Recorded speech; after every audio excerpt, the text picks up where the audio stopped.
before you get scared and run away, I do not have on any makeup other than my brows and some mascara. So you've read the title clearly. Today I am doing my skincare routine for acne.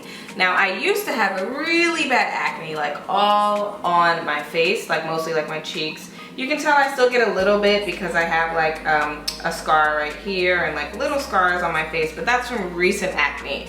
I'll insert a picture of my old acne so that you can see just how bad it was, and I came a long way. So let's get into this because my routine is long. So starting off with my daytime routine, when I wake up in the morning, the first thing I wash my face with is this Kiehl's Rare Earth Deep Pore Cleanser. I am obsessed with this cleanser. It is awesome. It's an exfoliating cleanser. It gives you some detoxification properties. Got the like little beads so that you feel them, but it's not like too harsh and abrasive. So I actually do use this every single day. Then when I use that, I just use it with my hands because you should never use an exfoliating cleanser with a Clarisonic. That is too much, it's too abrasive. Of course, after I wash my face, I dry off with these Kleenex hand towels. The reason why I use these hand towels is because I like that I can get a fresh cloth to wipe off my face because I don't want to transfer bacteria. I have acne prone skin, so to me it is worth it to keep buying these and have a fresh cloth to use every single day to dry off my face. So then after I dry my face off with the Kleenex towel, I start with my eye cream. So the first layer of eye cream that I use is this Kiehl's Powerful Wrinkle Reducing Eye Cream. I'm starting to get like fine lines underneath of my eyes and it's driving me crazy. Like when I put on makeup, you can see them even more.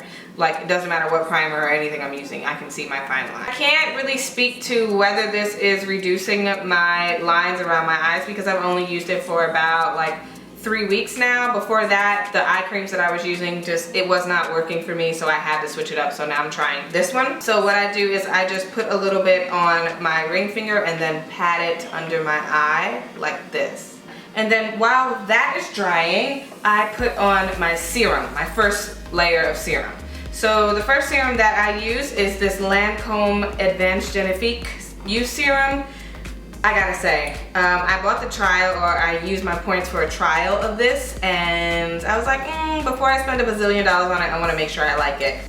And so I do like it. In fact, I love it enough that I'm going to buy the full size. And I use this in the morning and at night. So then after my first eye cream has dried, and then I go to my next eye cream. This is the Creamy Eye Treatment with Avocado. This is more of an everyday, just kind of regular eye cream. You can use this with or without the other one underneath. I think it's very moisturizing, a really nice kind of texture. I have to say, I really do like this as an everyday eye cream. Then after my Lancôme dries on my whole face, I use this Kiehl's Clearly Corrective Dark Spot Solution on any of my dark spots. This is a great dark spot eraser. I mean, literally nothing else has worked for me like this. Then my last two steps are of course to moisturize and use sunscreen. I don't care if it's gloomy, if it's raining, if it's super bright outside, I always use sunscreen. So I use the Painted Earth Oil Defense Protection Moisturizer, and this has an SPF of 15, and I love this moisturizer because it's not too greasy or oily, and for someone like me, I have oily, acne prone skin. I don't want to add any extra grease to my face. So I start with that and I give that a chance to dry, and then I put this Kiehl's Super Fluid UV sunscreen all over my face as well. If you have acne and acne scars, the worst thing you could do is not wear sunscreen. If you do not have sunscreen, your scars will just get darker. I put this all over my face, and then I'll get a little extra on my finger and then just go like dots on my actual acne scars to make sure they have just that extra level of protection. And then I kind of let it dry completely before I put on any primer or anything to do makeup.